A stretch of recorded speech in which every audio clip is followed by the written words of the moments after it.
We are starting with beta decay today, and many of you might feel that what happened to the Gamow theory of alpha decay. So let me tell you that Gamow's theory of alpha decay is not important for your UPSC examination. Okay, Gamow's theory of alpha decay, why it is not important for UPSC examination?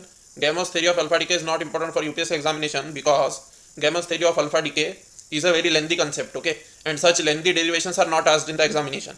Okay, because UPSC has moved on towards short answer questions. Okay, from 2013 onwards they are asking short questions. Okay, they are asking in parts actually. Okay, so short questions in parts. Those days have gone already. The days of lengthy questions have gone. Okay, in those days Gamow's theory of alpha decay was very important. But what is actually Gamow's theory of alpha decay? It is nothing but the quantum mechanical treatment of alpha decay. Okay, so we are talking about actually barrier penetration. In Gamow's theory of alpha decay we talk about barrier penetration. Okay, barrier penetration is a quantum concept. So that's all about Gamow's theory of alpha decay, which I am not going to teach right now. Okay, but that is not important for UPSC, that's why I am not teaching it. Now let's move on towards beta decay. Okay, beta decay and introduction. Stable nuclei have definite n by z ratio. Okay, what does it mean? You already know that there is a specific nuclear configuration in the nucleus, and the nuclear configuration is written with respect to protons and with respect to neutrons. Okay, we have two kinds of nuclear configuration. One nuclear configuration is written with respect to protons, and other nuclear configuration is written with respect to neutrons. Okay, so we have two kinds of nuclear configurations. Now in order to have a stable nucleus we have definite n by z ratio. Okay, so it is usually said that when the n by z ratio is less than 1.5, okay, when the n by z ratio it is less than 1.5, usually the nucleus is stable. When n by z ratio, when it is below 1.5, then the nucleus is usually stable. What does it mean by n by z ratio less than 1.5? It simply means that the number of proton is to number of neutron is to number of proton ratio. Okay, number of neutron is to number of proton ratio in a nucleus. Number of neutron is to number of proton ratio in a nucleus is less than 1.5.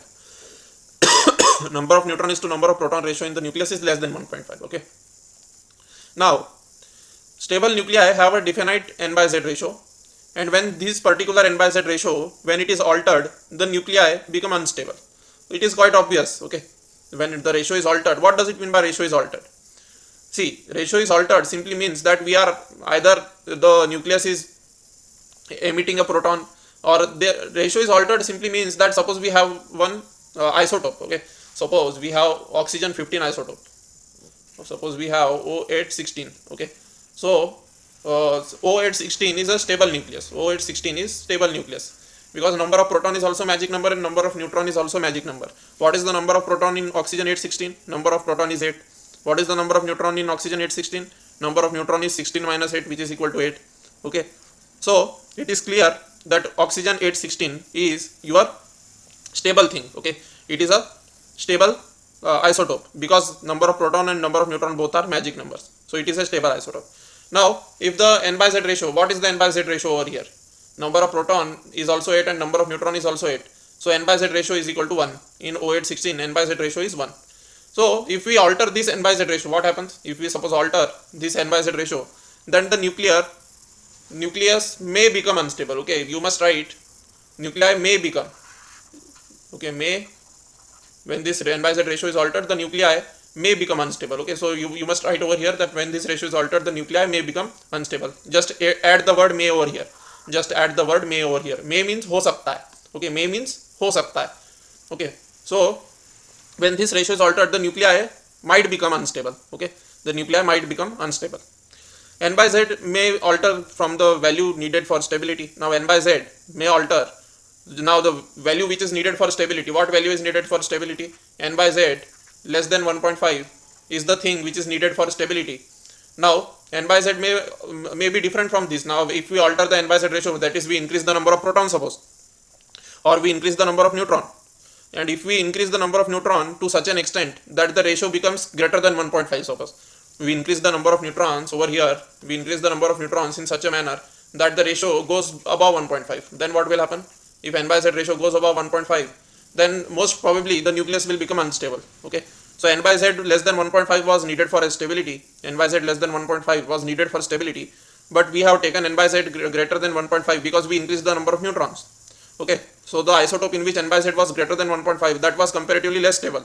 Okay, Now n by z may alter from the value needed for stability. Okay, so just keep this thing in mind that n by z may alter from the value needed for stability. So your n by z ratio may alter from the value needed for stability. What does it mean? Now the value needed for stability is n by z less than 1.5, and n by z is altering because you are taking n by z greater than 1.5. So the value is basically altering. Okay, the value is basically altering. So that is the thing. Now there are two kinds of cases which are possible. Just keep this thing in mind. Okay, just keep this thing in mind that there are two kinds of things which are possible for us. Okay, the number of neutrons. Okay, neutron must not be in excess. Mustn't. Okay, mustn't be in excess. Okay, just a second. The neutrons mustn't be in excess, and same is the case with protons. Okay, so a particular n by z ratio, a particular ratio is perfect. Okay, particular ratio is perfect. Please watch the video till the end. Many of you don't watch the video till the end, so I request you to please watch the video till the end. Only then you will enjoy this video. Otherwise you will not enjoy this video, let me tell you. Okay, so number of neutrons should also be not in excess, number of protons should also be not in excess. Okay, what does it mean actually? It simply means that n by z, a particular ratio of n by z is perfect for a particular isotope. Okay, so for example, let's suppose the symbol of an element, suppose is x. Okay, let's suppose x is the symbol of an element. Okay, a particular element has the symbol x. Now for this particular element, the number of protons, okay, if for every proton there should be 1.1 times neutron. Okay, so suppose the number of proton is suppose 12, then the number of neutron should be 13. Okay, such is the situation suppose. So for isotope of any element, such situations are there where the number of protons and number of neutrons should have a particular ratio. Let's take a hypothetical example. Suppose in oxygen 816, n by z equal to 8 by 8 equal to 1 is the perfect ratio. Okay, any other ratio. Okay, if suppose we take O815, then what will happen? In O815, the n by z ratio drops to 7 by 8. Okay, and that is your 0.8. Okay, so it is not perfect. Okay, so what happened over here? In O815, the number of proton was in excess. Number of proton is in excess. Excess means more than required. Relative to number of neutron, number of proton is in excess. Okay, so it is more than required. If we talk about O817, what will happen? If we talk about O817, then n by z is clearly your what? 9 by 8.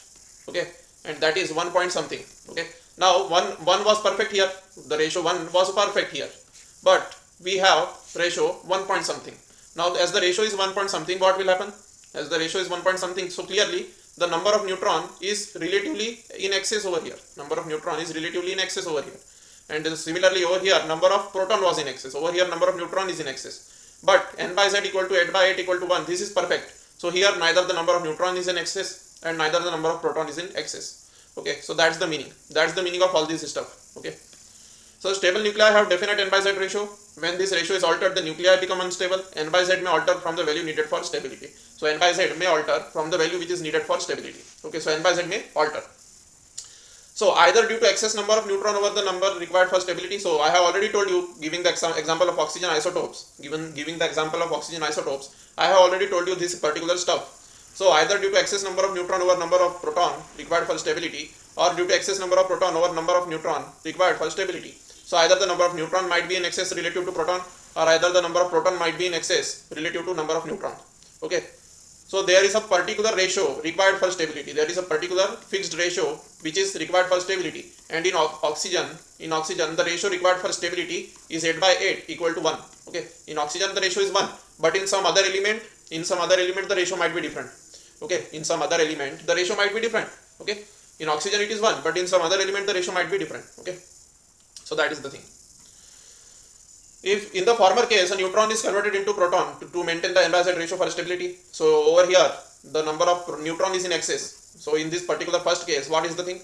in this particular first case, the number of neutron is in excess. In this particular case, what is the thing? Number of neutron is in excess. So what will happen?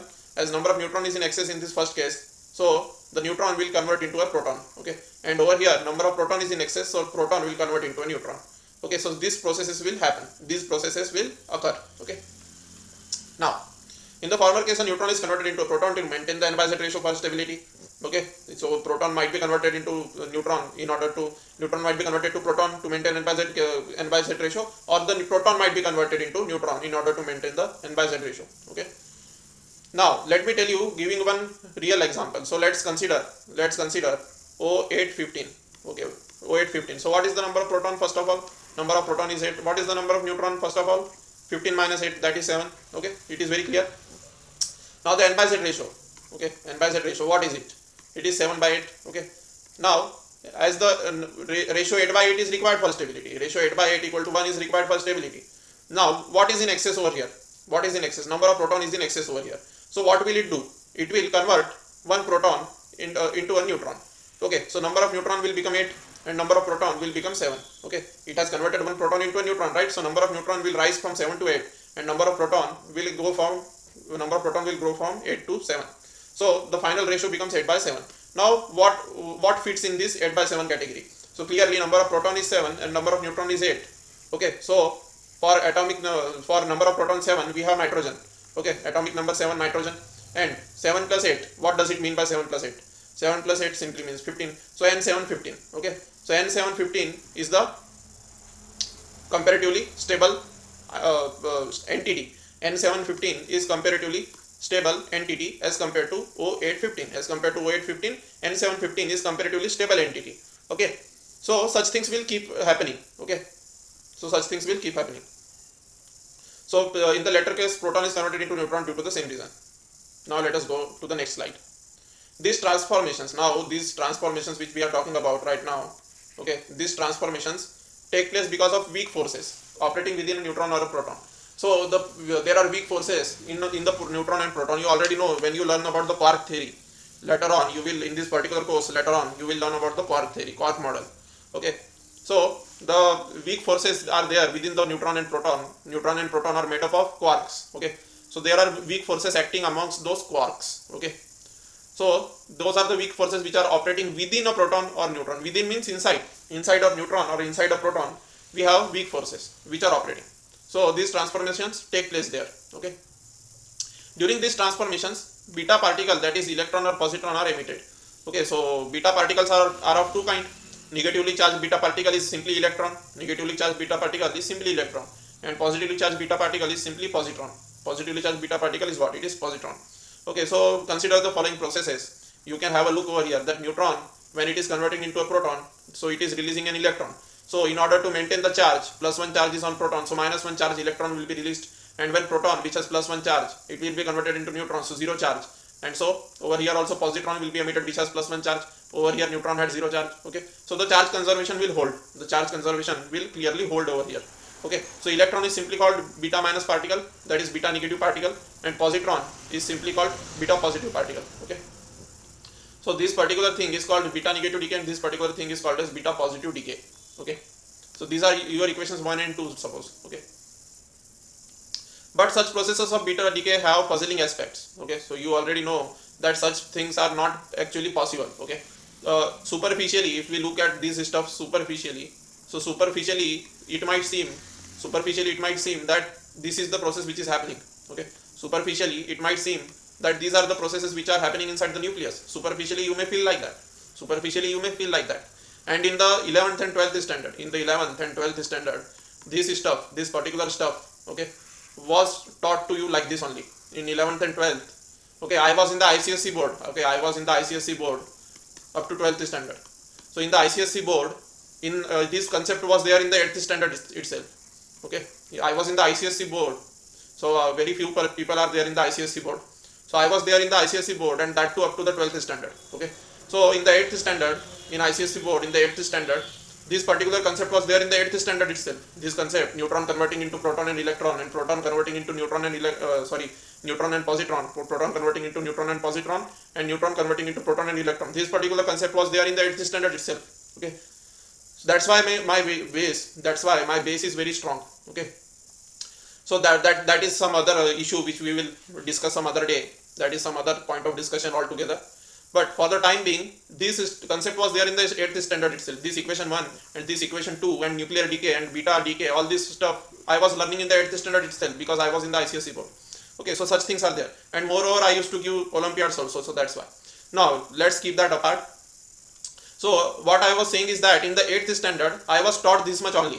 In the 8th standard I was taught this much only, that neutron is converting into proton and electron, and proton is converting into neutron and positron. This particular concept, it was taught to me like this only. Okay, without going into the ifs and buts. Okay, in the 8th standard we did not go into the ifs and buts of all this stuff. Okay, equation 1 and 2, all this stuff, we did not go into the ifs and buts of all this stuff. Okay, so what happened? So in those days it was not taught to me that this particular process is actually not feasible. Okay, neutron converting into proton and electron, flatly saying so is wrong. Okay, neutron converting into proton and electron, flatly saying so is a wrong concept. This was not taught to me in the 8th standard. Proton converting into neutron and positron, this is also a wrong concept. This was also not taught to me in the 8th standard. In the 8th standard they told me that such and such is the process. Okay, in the 8th standard they told me that such and such is the process. Now we should move on. So such was the thing which was told to me. But after I went into the higher classes, I understood that these are not the processes which actually do take place. Okay, so in 12th standard in ICSE board I was told that such processes of beta decay have puzzling aspects actually. Okay, such processes of beta decay have puzzling aspects. There is an apparent violation. Okay, there is an apparent violation of conservation principles of energy, linear momentum and angular momentum. Okay, so in lower classes we do not learn about all this stuff. Energy, linear momentum, angular momentum, all this stuff we do not learn in the lower classes. But we are in the higher classes now. We are preparing for UPSC, so we are in higher classes now. So we should learn all this stuff. So what is the thing? See, in this neutron converting into proton and electron, and in this proton converting into neutron and positron, these two particular processes are not at all possible. Why are they not at all possible? They are not at all possible because there is violation of conservation of energy. Okay, violation. There is a violation of conservation of energy. There is violation of conservation of linear momentum. Okay, so it is a violation of conservation of linear momentum. It is violation of conservation of angular momentum. It is violation of conservation of angular momentum. Okay, so these three things are violated. Only thing which is conserved is charge. Charge is the only thing which is conserved over here. Charge is the only thing which is conserved over here. You can look at it. Okay, charge 0, plus 1 charge, minus 1 charge, charge conserved, charge plus 1, 0 charge, plus 1 charge, charge again conserved. Okay, so charge is the only thing which is conserved over here. Other three things, energy, linear momentum and angular momentum, those three things are not at all conserved in this process. So the process must not be happening like this. There must be some additional fact which we must take care of. Right? Now let us consider the beta decay process as follows. So let us consider that some beta decay process occurs as follows.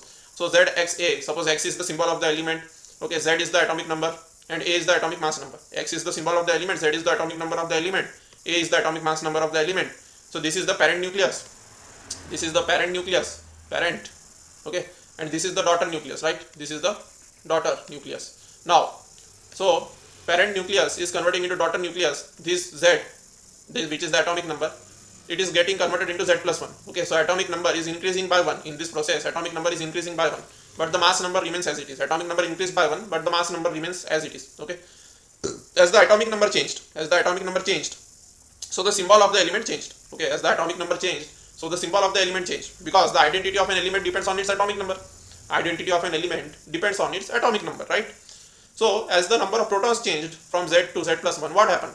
The symbol of the element changed from X to Y. Okay, because as the atomic number changed from Z to Z plus 1, the number of protons in the nucleus changed. Okay, as the atomic number changed, so number of protons in the nucleus of the element changed, and after the number of protons in the nucleus changed, so as soon as number of proton changes, the identity of the element changes. Okay, as soon as number of proton changes, so the identity of element changes, right?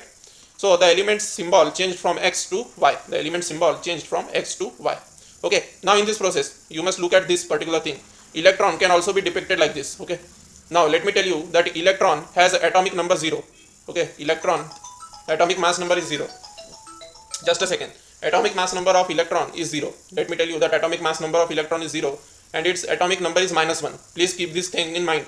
atomic number of electron is -1, atomic number of electron is -1, and atomic mass number of electron is 0. Okay, so this is the thing.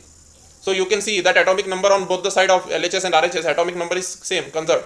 Okay, Z plus 1 and -1. So Z plus 1 -1 equal to Z. Okay, and A and 0, A and 0. So atomic mass number is also conserved in this process. So atomic number is conserved and atomic mass number is also conserved. But please note that atomic mass will not be conserved. Okay, isotopic mass will not be conserved. Okay, not conserved. Let me tell you that isotopic mass will not be conserved in this particular process. Why isotopic mass will not be conserved in this particular process? Isotopic mass will not be conserved in this particular process because whenever such nuclear decay takes place, there is some loss of mass. Loss of mass takes place. Okay, loss of mass takes place, and loss of mass is what? What does it mean by loss of mass? E is equal to mc square. By the Einstein energy equivalence relation, mass energy equivalence relation, Einstein's mass energy equivalence relation, what do we have? E equal to mc square. Okay, so some of the mass is lost in this process. Some of the mass is lost in this process in the form of E equal to mc square because of it is a process of nuclear decay. So some of the mass will be lost in the form of E equal to mc square. Okay, so mass will be lost in this particular process.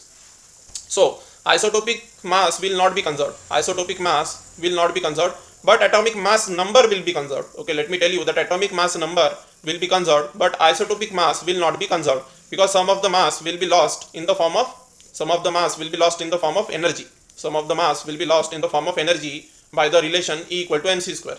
Okay, so that is the thing. So isotopic mass will not be conserved, but atomic mass number will be conserved.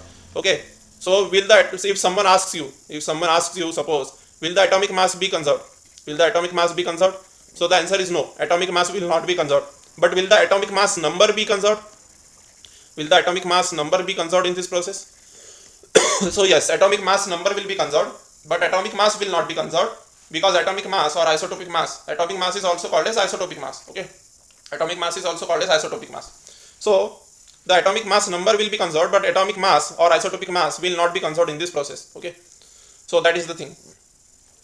So keep this thing in mind. So let us consider beta decay process, which is as follows, as you can see over here. Now rest mass energy of the initial constituents is, okay, UI is what? UI is the rest mass energy of the initial constituents. Okay, so by the relation E equal to mc square, we are writing this particular equation. Okay, so mass of atom. Okay, mass of atom of XZA. So make a correction over here, it is mass of atom of XZA. Now rest mass energy of the initial constituents. What is the rest mass energy of the initial constituents? So now this is the mass of XZA. Okay, this is what? This is mass of XZA. Okay, so mass of XZA. What does it mean by mass of XZA? Okay, just a second, guys. It is hand, I think. Just a second. Oh, I don't know why it is hanged like this, but anyways, whatever it may be. Okay, so rest mass energy of the initial constituents. What is it? Mass of XZA. Now this is what? This m of XZA. This is actually, okay, this is not m multiplied by XZA. This is not m multiplied by XZA. This is it is a complete single entity. This complete entity is a single entity. Okay, it is a one complete single symbol. It is a one complete single symbol. Okay, these are not multiplication terms. This is a symbol, complete symbol, single complete symbol. Okay, so mass of XZA. What does it mean? It is the atom XZA. Okay, comprising of both. Okay, so an atom comprises of nucleus and electrons both, right? So nucleus and electron combined. Okay, nucleus and electron combined, that's what is the atom, because we have central nucleus and electrons around this particular nucleus. So this is what makes the atom. Okay, so this is mass of the atom, this mxza. What is it? It is mass of the atom X, mass of the atom of the element X. Okay, mass of the atom of the element X. Okay, so as the number of proton is equal to number of electron, you have learnt in the lower classes that whatever is the number of proton in the nucleus of the atom, same number of electrons are there in the orbits. Okay, whatever is the number of proton in the nucleus of an atom, same is the number of electrons which are revolving. Okay, according to Rutherford model, whatever is the number of proton in the nucleus of an atom, the number of electrons which are revolving around the nucleus of an atom, the number of electrons equal to number of protons in a neutral atom. In a neutral atom, number of proton equal to number of electron. Okay, so this particular atom, as it has z protons, as this particular atom has z protons. Okay, so it will also have z electrons along with it. As it has z protons, so it will also have z electrons with it. Okay, so we are subtracting the mass of z electrons from here. Why are we subtracting the mass of z electrons from here? So let me tell you, we are subtracting the mass of z electrons from this mass of atom because atom consists of what? Okay, mass of atom. What does it contain? Mass of atom. What does it contain? Mass of atom means mass of nucleus. What is the meaning of mass of atom? Mass of nucleus plus mass of electrons, right? Mass of nucleus plus mass of electron is what is the mass of atom. Mass of atom is equal to mass of nucleus plus mass of electrons. Okay. Now, if we want to find out the mass of nucleus, what will we do? So we will transfer this particular term to the left hand side. So what will it become? Mass of atom minus mass of electron. It will become mass of atom minus mass of electron. Okay. So mass of atom minus mass of electron is equal to mass of nucleus. Okay, so mass of this particular nucleus is equal to mass of atom minus mass of electrons. Okay, so that will give you the mass of this particular nucleus, and when you multiply it by c square, what will happen? It will give you the rest mass energy. When you multiply it by c square, it will give you the rest mass energy of this particular thing, rest mass energy of this particular entity, when you multiply it by c square. Okay, now again rest mass energy of the final constituent is, we will find the rest mass energy of the final constituents now. Okay, so what is it equal to? So rest mass energy of the final constituents looks something like this. Again the same principle. What is the principle? You will apply the same logic. Okay, so this is the mass of atom of daughter nucleus. Okay, so this is mass of atom minus mass of electron. Mass of atom minus mass of electron will be the mass of nucleus. So this is the mass of nucleus. From here up to here, this is the mass of nucleus. Which nucleus? This is the mass of nucleus. Which nucleus? It is the mass of this particular nucleus. Now there is one extra mass which is added. What is that mass? That is the mass of this particular electron which was ejected. In this process. So this is the mass of that particular electron which was ejected in that particular process. Okay. Now this particular entity UF equal to this much. So what will happen?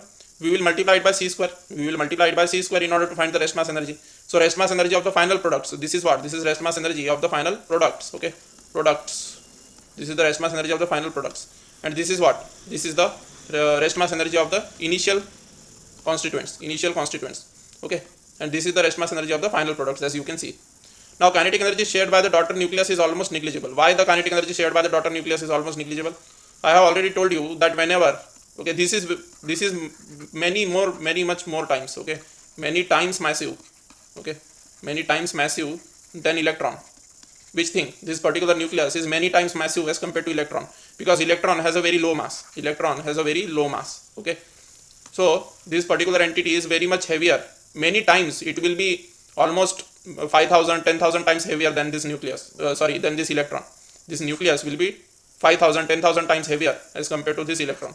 Okay, so the nucleus is 5,000, 10,000 times heavier as compared to this electron. Okay, so I have already told you that the smaller mass shares higher kinetic energy.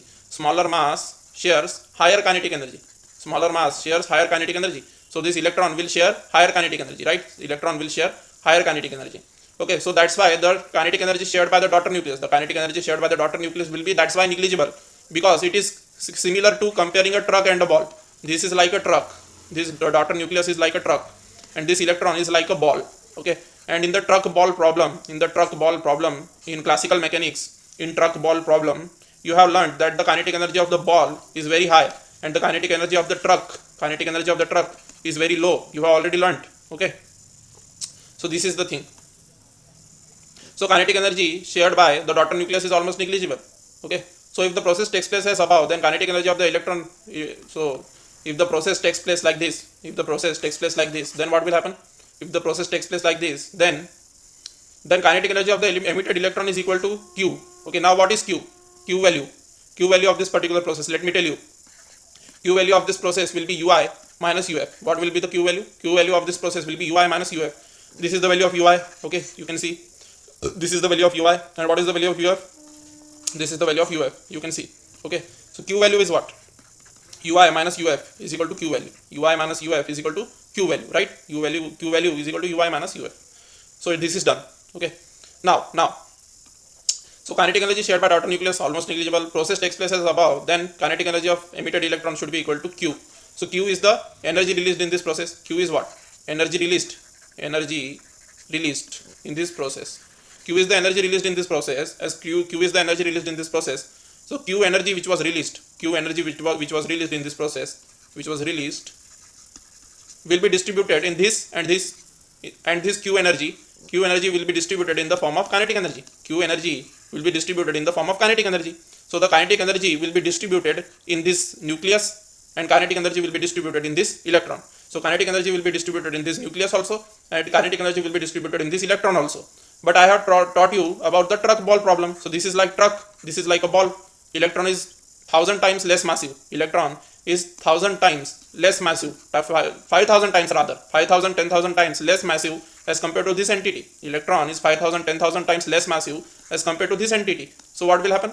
So electron will share the maximum kinetic energy. Okay, almost entire kinetic energy, maximum kinetic energy, or rather we can say approximately entire kinetic energy will be shared by the electron. Okay, maximum kinetic energy shared, and the maximum is so huge that we almost say, approximately we say that the entire kinetic energy is shared by the electron. That's what we say. Okay, so this is the classical concept actually. Okay, so if the process takes place as above, then kinetic energy of the emitted electron is equal to q. Okay, so the kinetic energy of the emitted electron must be equal to q, and that is constant, that must be constant. Okay, as the kinetic energy will be released, and the entire kinetic energy will be for this thing only. Okay, it will go with this electron only. Entire kinetic energy will go with this electron only. So if you do uf minus ui, what will happen over here? Okay, if you do mathematical manipulations and you try to subtract uf from ui, okay, so let us do that. Q value equal to ui minus uf. What is q value? Q value equal to ui minus uf. So let us see what is your ui. Okay, so it is mxza minus zme. Okay, mxza minus zme times c square, right? This is the thing, this is the value, right? This is the value. Now we are subtracting uf from this, so let us subtract uf. So this is the value of uf. So what is it? Mass of y z plus 1a. Okay, y z plus 1a. Okay, and what is it? Minus z plus 1 me. Okay, minus z plus 1 me. This is the thing. And what is further? Plus me. This is c square. Now let us do. Now this will turn out to be what? So from here you can clearly see that minus zme will be cancelled from here. Okay, so this minus zme and this will be cancelled from here. Okay, so what will remain? It will be minus me, and this minus me and me will also cancel out. So what will be the equation then? Then the equation will be mxza minus my a z plus 1, okay, times c square. This is the equation. Right? This is the equation. Now for a particular element, okay, for a fixed element, this value will be then same always. Okay, as our entire kinetic energy, entire q, this q will be distributed as kinetic energy of products, and entire kinetic energy is shared by electron. So this q will be kinetic energy of electron only. Okay, so you can have a look over here. Okay, you can have a look that for no matter whatever the process is, if this x is suppose uranium, so in uranium x will be replaced by the symbol u, in uranium, and z will be replaced by 92, and a will be replaced by, let's suppose 235. Okay, so if these things are constant, if these things are the same, for a particular element they will be always same. For a particular isotope these things are always going to be same. So this particular thing will give you constant electron kinetic energy. Okay, so Q value will be constant for a particular element. Okay, if for example if X is uranium, then no matter how the beta emission takes place, it will always give you the kinetic energy of electron as constant. Kinetic energy of electron will be given as a constant if uranium is there. If some other element is there, then electron kinetic energy will be constant for that element. If some other third type of element is there, then again kinetic energy of electron will be constant for that element. Okay, so this should be the case according to classical physics. This should be the case according to classical physics. Okay, but in actual experiment, this value of Q, that is constant for a fixed element, okay, this particular concept is actually a failure. Okay, because Q value is not a constant for a fixed element. Okay, Q value is not a constant for a fixed element. Okay, it is not constant. It keeps on changing. It keeps on changing even for same element. Okay, it keeps changing even for same element. So it keeps changing even for, in reality it keeps changing even for same element. Okay, so the Q value is not a constant. It keeps changing even for same element. In reality, what is the prediction? The prediction is that the kinetic energy of electron should be constant if uranium is taken over here. Okay, so this is constant number 1. If instead of uranium you take neptunium, then always electron should have constant value 2, which is constant for neptunium. Then you take plutonium, then for plutonium this electron should have a constant value 3. So for every element which undergoes beta decay, negative decay, the kinetic energy of electron or the Q value should be constant. Okay, but in reality it is observed that even if you take uranium over here, this electron kinetic energy or Q value or kinetic energy of electron, okay, it is not constant. Even if you take fixed element, uranium, or so let's suppose neptunium, such fixed elements. Okay, so even if you take uranium, then on 15th of August, if the uranium decays, the kinetic energy of electron will be the same, will not be the same as that on 16th August. On 16th August, the uranium decays, so kinetic energy is different. And on 15th August, if uranium decays, the kinetic energy of electron is different. Okay, so this particular thing is violation. This particular thing that Q is constant, this is according to classical. So this classical concept is a fraud. Okay, it is not telling us the truth. So what should we do? So in actual experiment, what is observed in actual experiment, from here onwards we will learn in the next class. What is observed in the actual experiment, from here onwards we will learn in the next class. So you must have got the controversy, controversies in your head. Okay, what is the controversy out of this calculation? The controversy out of all this calculation, you must have got it in your head. The controversy arising out of all these calculations, you must have got it in your head properly. Okay, so we will learn more about all this stuff, but from the next class we will see what is observed in actual experiment. And those actual experiment observations, okay, how to justify them using theory. Okay, how to justify those actual experiment observations, okay, how to justify them using theory and quantum mechanics. Justification of actual experiment result by quantum mechanics and new theory. Okay, so this contradiction will be explained, and why this is wrong, why this calculation, why it is wrong, all of this we will learn in the next class. Why all these calculations are wrong, we will learn about them in the next class. So thank you very much. Jai Hind, Jai Bharat. And what is observed in actual experiment, from here onwards we will learn in the next class, as already told to you. So thank you very much.